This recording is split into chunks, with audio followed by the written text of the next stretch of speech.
ಹಿಮದ ಹೃದಯದಲ್ಲಿ ಅರಳಿದ ಹೂ ಭಾಗ 10. ನನಗೆ ನಿಮ್ಮ ಜೊತೆ ಇರಲು ಮನಸ್ಸಿಲ್ಲ, ನಾನು ಹೋಗ್ತೀನಿ ಅಂತ ಹೇಳಿ ಮೀರಾ ಅಲ್ಲಿಂದ ಹೋಗಲ್ಲ ಅನ್ನುವುದಳು. ಅವಳ ಮಾತು ಕೇಳಿ ಕೋಪಗೊಂಡ ರುದ್ರ ಅವಳನ್ನು ತಡೆದು ಅವಳ ಕೈ ಹಿಡಿದು ತನ್ನತ್ತ ಎಳೆದುಕೊಂಡನು. ಮೀರಾ ತಳ್ಳಲು ಪ್ರಯತ್ನಿಸಿದಳು, ಆದರೆ ಅವನ ಹಿಡಿತದ ಮುಂದೆ ಅವಳ ಶಕ್ತಿ ಸಾಲಲಿಲ್ಲ. ಮುಂದಿನ ಕ್ಷಣ ಅವನು ಅವಳ ತುಟಿಯನ್ನು ತನ್ನದಾಗಿಸಿಕೊಂಡನು. ಕೊನೆಗೆ ಅವಳ ಕೆಳ ತುಟಿಯನ್ನು ಜೋರಾಗಿ ಕಚ್ಚಿದನು. ನಂತರ ಅವನು ನಿಧಾನವಾಗಿ ದೂರ ಸರಿದು ಅವಳ ಕೆಂಪಾದ ಅದರಗಳತ್ತ ನೋಡಿ, ಈಗ ನೆನಪಿರುತ್ತೆ ಈ ರುದ್ರ ಸಾಲಿನಿಂದ ದೂರ ಹೋಗುವುದು ಎಷ್ಟು ಡೇಂಜರಸ್ ಅಂತ. ಅಷ್ಟು ಹೇಳಿ ಅವನು ಅವಳತ್ತ ನೋಡಿ ತುಂಟನಾಗಿ ಬೀರಿದನು. ಅವನ ಆ ನಗು ನೋಡಿ ಮೀರಾಳಿಗೆ ಇನ್ನಷ್ಟು ಕೋಪ ಬರತೊಡಗಿತು. ಕೋಪದಿಂದ ಅವಳ ಮುಖವೆಲ್ಲ ಕೆಂಪಾಗತೊಡಗಿತು. I hate you Rudra sir ಎಂದು ಕೋಪದಿಂದಲೇ ಹೇಳಿದಳು. ಆ ಮಾತು ಕೇಳಿದ ಕ್ಷಣ ಅವನ ತುಟಿಗಳ ಮೇಲಿದ್ದ ನಗು ಇನ್ನಷ್ಟು ಗಾಢವಾಯಿತು. ಅವನು ಮತ್ತೆ ನಿಧಾನವಾಗಿ ಅವಳತ್ತ ನೋಡಿದನು. ಮೀರಾ ಗಾಬರಿಯಿಂದ ಹಿಂದೆ ಸರಿಯತೊಡಗಿದಳು. ಆದರೆ ಗೋಡೆ ಅಡ್ಡ ಬಂದಿತ್ತು. ಮುಂದಿನ ಕ್ಷಣ ರುದ್ರ ಅವಳ ಸೊಂಟವನ್ನು ಬಿಗಿಯಾಗಿ ಹಿಡಿದನು. ಈಗ ಹೇಳು ಐ ಹೇಟ್ ಯು ಅಂತ ಎಂದು ನಿಧಾನವಾಗಿ ಹೇಳಿದನು. ಅವನ ಬಿಸಿ ಉಸಿರು ಅವಳ ಮುಖಕ್ಕೆ ತಾಗುತ್ತಿತ್ತು. ಮೀರಾಳ ಹೃದಯ ವೇಗವಾಗಿ ಹೊಡೆದುಕೊಳ್ಳತೊಡಗಿತು. ಯಾಕೆ ಹೇಳಕ್ಕೆ ಭಯ ಆಗುತ್ತಾ ಎಂದು ಅವನು ತುಂಟ ನಗೆಯೊಂದಿಗೆ ಹೇಳಿದನು. ಅವನು ನಿಧಾನವಾಗಿ ಅವಳ ಗಲ್ಲವನ್ನು ಮೇಲಕ್ಕೆತ್ತಿದನು. ರುದ್ರಸಾಲಿನ ಇನ್ನೊಬ್ಬರನ್ನು ಹೇಟ್ ಮಾಡ್ತಾನೆ ಹೊರತು ಅವನನ್ನು ಯಾರು ಹೇಟ್ ಮಾಡೋ ಹಾಗಿಲ್ಲ. ಅವನ ಕಣ್ಣುಗಳಲ್ಲಿ ಅಪಾಯಕಾರಿ ಆತ್ಮವಿಶ್ವಾಸ ಮಿಂಚುತ್ತಿತ್ತು. ಈಗ ನನ್ನ ಕಣ್ಣಲ್ಲಿ ಕಣ್ಣಿಟ್ಟು ಹೇಳು I hate you Rudra sir ಅಂತ. ಮೀರಾ ನಡುಗತೊಡಗಿದಳು. ಅವಳಲ್ಲಿ ಮಾತೆ ಹೊರಬರಲಿಲ್ಲ. ನನ್ನನ್ನು ಕೆರಳಿಸಬೇಡ ಎಂದು ರುದ್ರ ನಿಧಾನವಾಗಿ ಹೇಳಿದನು. ಅವನ ಧ್ವನಿ ತಣ್ಣಗಿದ್ದರೂ ಅದರೊಳಗೆ ಅಪಾಯಕಾರಿ ಎಚ್ಚರಿಕೆ ಇತ್ತು. ನನ್ನನ್ನು ಕೆರಳಿಸಿದರೆ ಇದಕ್ಕಿಂತ ಜಾಸ್ತಿನೇ ಮಾಡ್ತೀನಿ. ಗಾಬರಿಯಿಂದ ಮೀರಾಳ ಹೃದಯ ಬಡಿತ ಜೋರಾಗತೊಡಗಿತು. ಅವನು ಇನ್ನೂ ಅವಳ ಸೊಂಟವನ್ನು ಬಿಡಲಿಲ್ಲ. ಅವನ ಬೆರಳುಗಳ ಹಿಡಿತ ನಿಧಾನವಾಗಿ ಬಿಗಿಯಾಗುತ್ತಿತ್ತು. ಇವತ್ತು ಇಷ್ಟಲ್ಲೇ ಆಗಿ ಹೋಯಿತು ಎಂದು ಅವಳ ತುಟಿಗಳತ್ತ ನೋಡುತ್ತಾ ಹೇಳಿದನು. ಆಮೇಲೆ ಏನೇನಾದರೂ ಆಗ್ಬಿಟ್ಟ ಅದಕ್ಕೆ ನಾನು ಜವಾಬ್ದಾರನಲ್ಲ. ಆ ಮಾತು ಕೇಳಿದ ಕ್ಷಣ ಮೀರಾಳ ಮುಖ ಕೆಂಪಗಾಯಿತು. ಕೋಪದಿಂದನ ಅಥವಾ ಭಯದಿಂದನ ಅಂತ ಅವಳಿಗೆ ಅರ್ಥವಾಗಲಿಲ್ಲ. ನೀವು ತುಂಬ ಕೆಟ್ಟವರು ಎಂದು ನಡುಗುವ ಧ್ವನಿಯಲ್ಲಿ ಹೇಳಿದಳು. ರುದ್ರ ತುಂಟನಗೆ ಬೀರಿ ಅವಳ ಹತ್ತಿರ ಇನ್ನೂ ಸ್ವಲ್ಪ ವಾಲಿದನು. ಆದರೂ ನನ್ನಿಂದ ದೂರ ಹೋಗೋಕೆ ಆಗ್ತಾ ಇಲ್ಲ ಅಲ್ವಾ? ಮೀರಾ ತಕ್ಷಣ ಅವನ ಎದೆಗೆ ಕೈ ಇಟ್ಟು ದೂರ ತಡೆದಳು. ಹತ್ತಿರ ಬರಬೇಡಿ ಎಂದು ಗಾಬರಿಯಿಂದ ಹೇಳಿದಳು. ಅವಳ ಆ ಭಯಗೊಂಡ ಕಣ್ಣುಗಳನ್ನು ನೋಡಿ ರುದ್ರನ ಹೃದಯ ವಿಚಿತ್ರವಾಗಿ ಶಾಂತವಾಗಿತ್ತು. ಅವಳು ಮತ್ತೊಮ್ಮೆ ನನ್ನಿಂದ ದೂರ ಇರಿ ಎಂದು ಜೋರಾಗಿ ಕಿರಿಚಿದಳು. ಆ ಮಾತು ಕೇಳಿದ ಕ್ಷಣ ಅವನ ಮುಖ ಮತ್ತೆ ಗಟ್ಟಿಯಾಯಿತು. ಅವನು ಕೆಲ ಕ್ಷಣ ಅವಳನ್ನೇ ನೋಡತೊಡಗಿದನು. ಅವಳ ನಡುಗುತ್ತಿರುವ ಅದರಗಳು, ಕಣ್ಣೀರಿನಿಂದ ತುಂಬಿದ ಕಣ್ಣುಗಳು, ಅವನೊಳಗೆ ವಿಚಿತ್ರ ಯುದ್ಧ ನಡೆಯುತ್ತಿತ್ತು. ಒಂದು ಕಡೆ ಅವಳನ್ನು ತನ್ನಿಂದ ದೂರ ಹೋಗದಂತೆ ಹಿಡಿದುಕೊಳ್ಳಬೇಕೆನ್ನೋ ಹುಚ್ಚು, ಇನ್ನೊಂದು ಕಡೆ ಅವಳ ಕಣ್ಣೀರನ್ನು ನೋಡುತ್ತಿದ್ದಾಗ ಉಂಟಾಗುತ್ತಿದ್ದ ನೋವು. ಅವನು ಕೋಪದಿಂದ ಕೈಯನ್ನು ಜೋರಾಗಿ ಗೋಡೆಗೆ ಗುದ್ದಿದನು. ಮೀರಾ ಭಯದಿಂದ ಕಣ್ಣು ಮುಚ್ಚಿಕೊಂಡಳು. ಅವಳ ಭಯವಾದ ಮುಖ ನೋಡಿ ರುದ್ರನ ಹೃದಯ ಮತ್ತೆ ವಿಚಿತ್ರವಾಗಿ ನೋವು ಅನುಭವಿಸಿತು. ಅವನು ನಿಧಾನವಾಗಿ ಅವಳ ಹತ್ತಿರ ಬಂದು ಅವಳ ಕೆಳತುಟಿಯ ಮೇಲಿದ್ದ ರಕ್ತದ ಸಣ್ಣ ಹನಿ ನೋಡಿ ನಿಂತನು. ಡ್ಯಾಮ್ ಎಂದು ತನ್ನೊಳಗೆ ಬೈದುಕೊಂಡನು. ಕೋಪದಲ್ಲಿ ಅವಳಿಗೆ ನೋವು ಮಾಡಿದ್ದೇನೆ ಅನ್ನುವ ಅರಿವು ಅವನಿಗೆ ಆಯಿತು. ಅವನು ನಿಧಾನವಾಗಿ ಕೈ ಮುಂದೆ ಮಾಡಿ ಅವಳ ಅದರಗಳನ್ನು ಮುಟ್ಟಲು ಹೋದನು. ಆದರೆ ಮೀರಾ ತಕ್ಷಣ ಭಯದಿಂದ ಹಿಂದೆ ಸರಿದಳು. ಆ ಕ್ಷಣ ರುದ್ರನ ಕೈ ಗಾಳಿಯಲ್ಲಿ ನಿಂತಿತು. ಅವನ ಕಣ್ಣುಗಳಲ್ಲಿ ಮೊದಲ ಬಾರಿಗೆ ಪಶ್ಚಾತ್ತಾಪ ಕಾಣಿಸಿತು. ಮೀರಾ ಎಂದು ನಿಧಾನವಾಗಿ ಕರೆದನು. ಆದರೆ ಅವಳು ತಲೆ ಎತ್ತಿ ದಯವಿಟ್ಟು ನನ್ನ ಹತ್ರ ಬರಬೇಡಿ ಎಂದು ಹೇಳಿದಳು. ಆ ಮಾತು ಕೇಳಿದ ಕ್ಷಣ ರುದ್ರನ ಹೃದಯಕ್ಕೆ ಏನೋ ಚುಚ್ಚಿದಂತಾಯಿತು. ಅವನು ಕೆಲ ಕ್ಷಣ ಮೌನವಾಗಿ ನಿಂತು ಕೊನೆಗೆ ಕಣ್ಣು ಮುಚ್ಚಿಕೊಂಡನು. ಫೈನ್ ಎಂದು ತಣ್ಣಗೆ ಹೇಳಿದನು. ನಂತರ ಅಲ್ಲಿಂದ ನಿಧಾನವಾಗಿ ದೂರ ನಡೆದನು. ಆದರೆ ಡೋರ್ ಹತ್ತಿರ ಹೋಗಿ ನಿಂತವನು ಮತ್ತೊಮ್ಮೆ ಹಿಂತಿರುಗಿ ಅವಳನ್ನು ನೋಡಿದನು.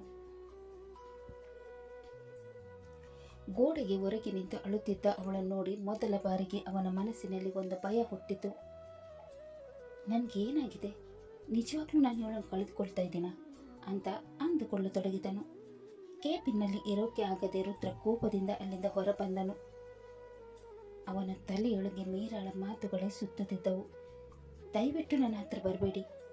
ಆ ಮಾತು ಅವನ ಮನಸ್ಸನ್ನು ವಿಚಿತ್ರವಾಗಿ ಕಾಡುತ್ತಿತ್ತು. ಡ್ಯಾಮ್ ಎಂದು ಮತ್ತೆ ತನ್ನೊಳಗೆ ಬೈದುಕೊಂಡನು. ಅವನಿಗೆ ಏನು ಮಾಡಬೇಕೆಂದು ತಿಳಿಯಲಿಲ್ಲ. ಮೊದಲ ಬಾರಿ ಒಬ್ಬ ಹುಡುಗಿಯ ಕಣ್ಣೀರು ಅವನನ್ನು ಎಷ್ಟು ಡಿಸ್ಟರ್ಬ್ ಮಾಡುತ್ತಿತ್ತು. ಅವನು ನೇರವಾಗಿ ಕಾರ್ ತೆಗೆದುಕೊಂಡು ಸಿಟಿ ಹೊರಗಿದ್ದ ಒಂದು ಸೈಲೆಂಟ್ ಕಾಫಿ ಶಾಪ್ಗೆ ಹೋದನು. ಅಲ್ಲಿ ಕಾರ್ನರ್ ಸೀಟಲ್ಲಿ ಕೂತು ಬ್ಲ್ಯಾಕ್ ಕಾಫಿ ಆರ್ಡರ್ ಮಾಡಿದನು. ಕಾಫಿ ಮುಂದೆ ಇದ್ದರೂ ಅವನ ದೃಷ್ಟಿ ಶೂನ್ಯದಲ್ಲೇ ನಿಂತಿತ್ತು. ಮೀರಾಳ ಭಯಗೊಂಡ ಕಣ್ಣುಗಳು, ನಡುಗುತ್ತಿದ್ದ ತುಟಿಗಳು ಮತ್ತೆ ಅವನ ಕಣ್ಣ ಮುಂದೆ ಬರುತ್ತಿದ್ದವು. ನಾನು ಓವರ್ ರಿಯಾಕ್ಟ್ ಮಾಡಿಬಿಟ್ನಾ ಎಂದು ಮೊದಲ ಬಾರಿಗೆ ತನ್ನನ್ನೇ ಪ್ರಶ್ನಿಸಿಕೊಂಡನು. ಸ್ವಲ್ಪ ಹೊತ್ತು ಅಲ್ಲಿ ಮೌನವಾಗಿ ಕೂತಿದ್ದನು. ನಂತರ ಕಾಫಿ ಕುಡಿದು ಮುಗಿಸಿ ಅಲ್ಲಿಂದ ಹೊರಬಂದನು. ಕಾರ್ ಕಡೆ ಹೋಗುತ್ತಿದ್ದಾಗ ಪಕ್ಕದಲ್ಲಿದ್ದ ಮೆಡಿಕಲ್ ಶಾಪ್ ಅವನ ಗಮನಕ್ಕೆ ಬಂದಿತು. ಅವನಿಗೆ ತಕ್ಷಣ ಮೀರಾಳ ಕೆಳ ತುಟಿಯ ಮೇಲಿದ್ದ ರಕ್ತದ ಸಣ್ಣ ಹನಿ ನೆನಪಾಯಿತು. ಕೆಲ ಕ್ಷಣ ಯೋಚಿಸಿದ ಅವನು ಶಾಪ್ ಒಳಗೆ ಹೋಗಿ ಕೊಕೊನಟ್ ಆಯಿಲ್ನ ಸಣ್ಣ ಬಾಟಲ್ ತೆಗೆದುಕೊಂಡನು. ಬಿಲ್ ಪೇ ಮಾಡಿ ಕೊಕೊನಟ್ ಆಯಿಲ್ ಬಾಟಲ್ ಕೈಯಲ್ಲಿ ಹಿಡಿದು ಹೊರಬಂದವನು ತುಟಿಗಳ ಮೇಲೆ ತಾನೇ ಅರ್ಥ ಮಾಡಿಕೊಳ್ಳಲಾಗದ ಒಂದು ಸಣ್ಣ ನಗು ಮೂಡಿತು. ಅಲ್ಲಿಂದ ಸೀದಾ ಆಫೀಸಿಗೆ ಬಂದವನು ತನ್ನ ಕೇಬಿನ್ ಒಳಗೆ ಬಂದಾಗ ಅವನನ್ನು ನೋಡಿ ಮೀರಾ ಮತ್ತೆ ಭಯಗೊಂಡಳು. ಅವಳು ತಕ್ಷಣ ಎದ್ದು ದೂರ ಸರಿಯಲು ಮುಂದಾದಳು. ಆದರೆ ರುದ್ರ ನಿಧಾನವಾಗಿ ಅವಳ ಹತ್ತಿರ ಬಂದು ನಿಂತನು. ಭಯಪಡಬೇಡ, ನಾನು ಏನು ಮಾಡಲ್ಲ ಎಂದು ತಣ್ಣಗೆ ಹೇಳಿದನು. ಅವಳು ಇನ್ನೂ ಗಾಬರಿಯಿಂದ ಅವನತ್ತ ನೋಡುತ್ತಿದ್ದಳು. ನನ್ನ ಮಾತು ಕೇಳಿದ್ರೆ ನಾನು ಏನು ಮಾಡಲ್ಲ, ಸುಮ್ಮನೆ ಕೂತ್ಕೋ. ಅವನ ಧ್ವನಿ ಈ ಬಾರಿ ಕೋಪದಿಂದಿರಲಿಲ್ಲ, ಆದರೆ ಅದರೊಳಗೆ ಆದೇಶ ಮಾತ್ರ ಸ್ಪಷ್ಟವಾಗಿತ್ತು. ಮೀರಾ ನಿಧಾನವಾಗಿ ಮತ್ತೆ ಚೇರ್ ಮೇಲೆ ಕುಳಿತಳು. ರುದ್ರ ಅವಳ ಹತ್ತಿರ ಬಂದು ತನ್ನ ಪಾಕೆಟ್ನಿಂದ ಕೊಕೊನಟ್ ಆಯಿಲ್ ಬಾಟಲ್ ತೆಗೆದನು. ಅದನ್ನು ನೋಡಿ ಮೀರಾ ಆಶ್ಚರ್ಯದಿಂದ ಅವನತ್ತ ನೋಡಿದಳು. ಅವನು ನಿಧಾನವಾಗಿ ಅವಳ ಕೆಳ ತುಟಿಯತ್ತ ಕೈ ಚಾಚಿದನು. ಅಷ್ಟರಲ್ಲಿ ಮೀರಾ ಕೋಪದಿಂದ ಅವನ ಕೈ ತಡೆದಳು. ನಾನೇ ಹಚ್ಕೋತೀನಿ ಎಂದು ಜೋರಾಗಿ ಹೇಳಿದಳು. ಆ ಮಾತು ಕೇಳಿದ ರುದ್ರ ಅವಳ ಕಣ್ಣಲ್ಲಿ ನೋಡುತ್ತಾ ನಿಧಾನವಾಗಿ ಹೇಳಿದನು, ಆಗ್ಲೇ ಅಂದೆ ಅಲ್ವಾ ಸುಮ್ಮನೆ ಇರುವಂತ. ಅವನು ಮತ್ತೆ ಅವಳ ಹತ್ತಿರ ಬಂದನು. ಈ ಬಾರಿ ಮೀರಾ ಭಯ ಮತ್ತು ಗಾಬರಿಯಿಂದ ಮೌನವಾಗಿ ಬಿಟ್ಟಳು. ರುದ್ರ ತುಂಬಾ ನಿಧಾನವಾಗಿ ಅವಳ ಗಾಯವಾದ ಕೆಲ ತೊಟ್ಟಿಗೆ ಕೊಕೊನಟ್ ಆಯಿಲ್ ಹಚ್ಚತೊಡಗಿದನು. ಅವನ ಸ್ಪರ್ಶ ಈಗ ಮೊದಲಿನಂತೆ ಕಠೋರವಾಗಿರಲಿಲ್ಲ, ಅದರೊಳಗೆ ವಿಚಿತ್ರ ಮೃದುತ್ವನ ಇತ್ತು. ಮೀರಾಳ ಹೃದಯ ಮತ್ತೆ ಗಾಬರಿಯಿಂದ ಜೋರಾಗಿ ಹೊಡೆದುಕೊಳ್ಳತೊಡಗಿತು. ನೋವಾಗ್ತಾ ಇದೆಯಾ ಎಂದು ನಿಧಾನವಾಗಿ ಕೇಳಿದನು. ಮೀರಾ ಉತ್ತರ ಕೊಡಲಿಲ್ಲ, ಆದರೆ ಅವಳ ನಡುಗುತ್ತಿರುವ ಕಣ್ಣುಗಳೇ ಅವನಿಗೆ ಎಲ್ಲ ಉತ್ತರ ಹೇಳುತ್ತಿದ್ದವು. ಮರುಕ್ಷಣ ಅವನನ್ನು ಒಮ್ಮೆ ಕೋಪದಿಂದ ನೋಡಿದ ಅವಳು ಮನಸ್ಸಿನಲ್ಲಿ ಭಯತೊಡಗಿದಳು. ಮಾಡೋದೆಲ್ಲ ಮಾಡಿ ಈಗ ನೋವಾಗ್ತಾ ಇದೆ ಅಂತ ಕೇಳ್ತಾ ಇದ್ದಾನೆ. ಮೊದಲು ನೋವು ಕೊಡೋದು, ಆಮೇಲೆ ಅದಕ್ಕೆ ಮುಲಾಮ್ ಹಚ್ಚೋದು, ಇದೇ ಐತಿ ಇವನ ಕೆಲಸ. ಅವಳು ಅವನನ್ನು ಕೋಪದಿಂದ ನೋಡುತ್ತಿರುವುದನ್ನು ಗಮನಿಸಿದವನು, ಏನು ಹಾಗೆ ತಿನ್ನೋ ಥರ ನೋಡ್ತಾ ಇದೆಯಾ, ಬಿಟ್ಟರೆ ನನ್ನ ತಿಂದು ಹಾಕ್ಬಿಡ್ತೀಯ ಎಂದು ಹೇಳಿದನು. ಅವನ ಮಾತು ಕೇಳಿ ಹೆದರಿದವಳು ಏನಿಲ್ಲ ಅಂತ ಹೇಳಿ ತಲೆ ತಗ್ಗಿಸಿದಳು. ನನಗೆ ಎದುರುವಾದಿಸಬೇಡ, ಅದು ನನಗೆ ಇಷ್ಟ ಆಗಲ್ಲ ಎಂದು ರುದ್ರ ನಿಧಾನವಾಗಿ ಹೇಳಿದನು. ಅವನು ಅವಳ ತುಟಿಗೆ ನಿಧಾನವಾಗಿ ಆಯಿಲ್ ಹಚ್ಚುತ್ತಲೇ ಮುಂದುವರಿದನು. ನನಗೆ ಇಷ್ಟ ಆಗದನ್ನು ಮಾಡೋಕ್ಕೆ ಹೋಗ್ಬೇಡ, ನಾನು ಹೇಳಿದಾಗಿರು, ಆಗ ನಾನು ಸುದ್ದಿಗೆ ಬರಲ್ಲ. ಅವನ ಧ್ವನಿಯಲ್ಲಿ ಮತ್ತೆ ಅಧಿಕಾರ ಸ್ಪಷ್ಟವಾಗಿತ್ತು. ಆ ಮಾತು ಕೇಳಿದ ಕ್ಷಣ ಮೀರಾ ನಿಧಾನವಾಗಿ ಅವನತ್ತ ನೋಡಿದಳು.